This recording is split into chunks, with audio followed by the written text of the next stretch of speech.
Dave Bjorkman and 1,000 Canadian citizens. UN State of Canada. 1917 West Royal Way Northwest. Edmonton, UB.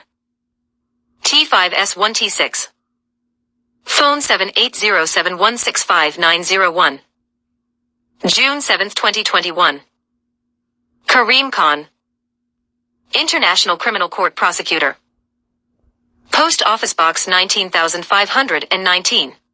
2,500 centimeters The Hague. The Netherlands. OTP. Information desk at icc-cpi.int. Fax +31 75 15 8555. Dear Kareem Khan, over the course of the last week, you have been alerted to the human rights violation in British Columbia, Canada.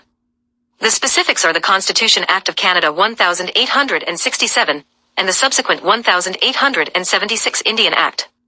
Today we the 1000 come to you today to request your handling of the clear genocide of First Peoples in Canada.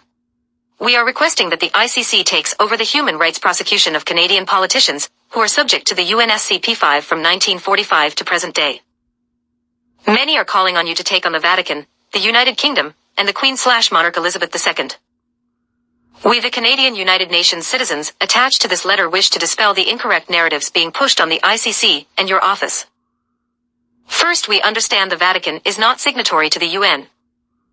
Second, we understand the UNSC P5 are the judge, jury, and executioner over all ICC investigations. Third, we understand the UNSC P5 are not to be investigated. Fourth, we understand the Queen since Ascension in 1952 has, and is not involved directly in the governance of Canada. The following is our legitimate claim for First Peoples and Canadian citizens. We signatory to this letter are asking the ICC to prosecute all politicians and elected/appointed officials from Canada, who at all points of time removed international binding world human rights from the First Peoples, all registered in Canada's Indian Act, and did commit genocide against them from all points of time till today. This specifically the residential school genocide of forced and abducted children by the Canadian government. These questions are to be the focus of our claim.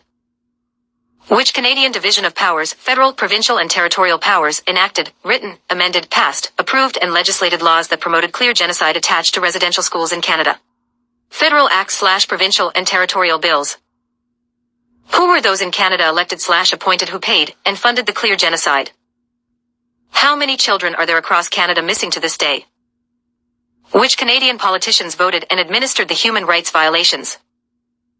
At this time, we are asking the ICC to investigate and prosecute with the 100% cooperation of Pope Francis, the Catholic Church, and the UNSC P5 members directly attached to Canada's system.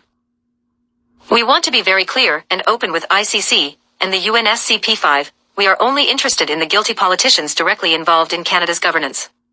We are not seeking the Church, UK State, UK Crown, or any Lieutenant Governors/Governor Generals pre-1952 King George VI. Under these clear conditions, ICC must act, and approval will likely be unanimous by the P5 UNSC. Today the Allies from World War II can make history out to the world that they are just and will commit to the First Peoples and all Canadians. Thank you for your time. Sincerely, Dave Bjorkman. And the 1,000 plus Canadians signed on.